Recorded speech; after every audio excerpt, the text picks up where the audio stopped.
اللہ تعالیٰ نے اپنے قرب کے لیے فرمایا کہ بندہ میرے قریب ہوتا رہتا ہے۔ کیسے؟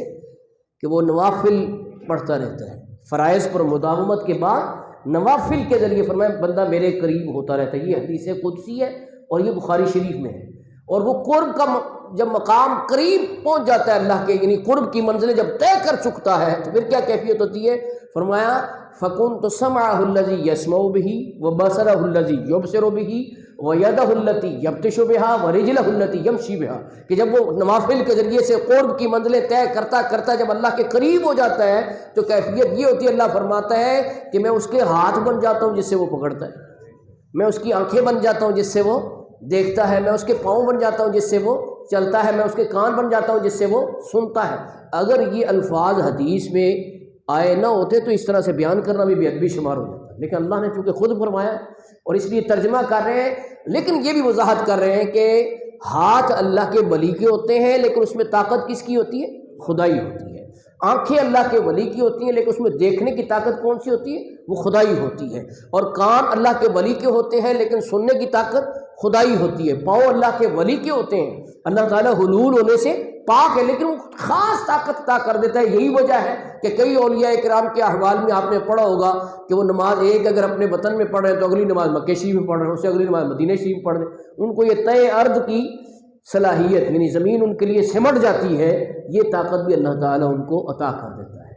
لیکن بات جو ہے جس کی وجہ سے میں نے یہ حدیث قدسی بخاری شریف کے حوالے سے پیش کی ہے تو اس میں حاصل کرام کیا ہے کہ نوافل کے ذریعے قریب ہوتے ہیں۔ یہی وجہ آپ نے سنا ہوگا کہ حضور غوث پاک شیخ عبد القادر جیلانی رحمۃ اللہ علیہ نے 40 سال عشاء کے وضو سے فجر کی نماز پڑھی۔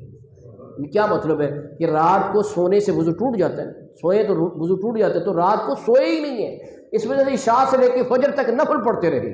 اسی طرح امام الائمہ امام اعظم ابو حنیفہ رحمۃ اللہ علیہ انہوں نے بھی 40 سال عشاء کے وضو سے فجر کی نماز پڑھی، لیکن رات کو سوئے نہیں ہے۔ تو کوئی رتبے ایسے تو نہیں نہ مل جاتے، کوئی محنت کرنی پڑتی ہے، کوئی مجاہدہ کرنا پڑتا ہے، کوئی ریاضت کرنا پڑتی ہے، پھر جا کے رتبے ملتے ہیں۔ تو آج بھی ان کے تذکرے ہو رہے ہیں۔ تو ہمیں یہ چاہیے جتنے حاضرین ہیں کم از کم یہ ارادہ کریں کہ ہماری 5 نمازیں جو فرض ہیں وہ نہیں چھوٹیں گی۔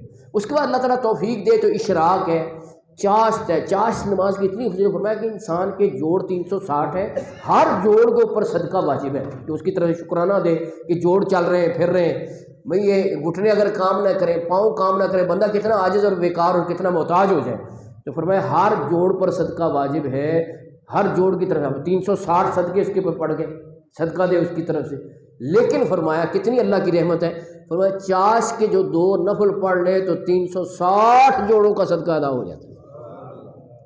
چاش کا وقت لکھا ہوتا ہے، یعنی طلوع آفتاب کے بعد پہلے اشراق پڑھ جاتی ہے 20 منٹ ٹھہر کے، اور اس کے بعد ساتھ ہی ملا کے چاش کے نفل بھی پڑھ سکتے ہیں۔ اسی طرح مغرب کے بعد اوابین پڑھی جاتی ہے، رات کو فجر سے پہلے تہجد پڑھی جاتی ہے۔ تو جو قسمت والے ہوتے ہیں اللہ تعالیٰ ان کو یہ سعادت دیتا ہے۔ تو یہ نوافل کے ذریعے سے اللہ کے قریب ہوتے ہیں۔ تو جو باقاعدہ نمازی ہیں، پنجگانہ نماز جو پڑھتے ہیں، ان کو یہ چاہیے کہ اس کے بعد اشراق، چاشت، اوابین اور تہجد پڑھنے کی بھی کوشش فرمائیں۔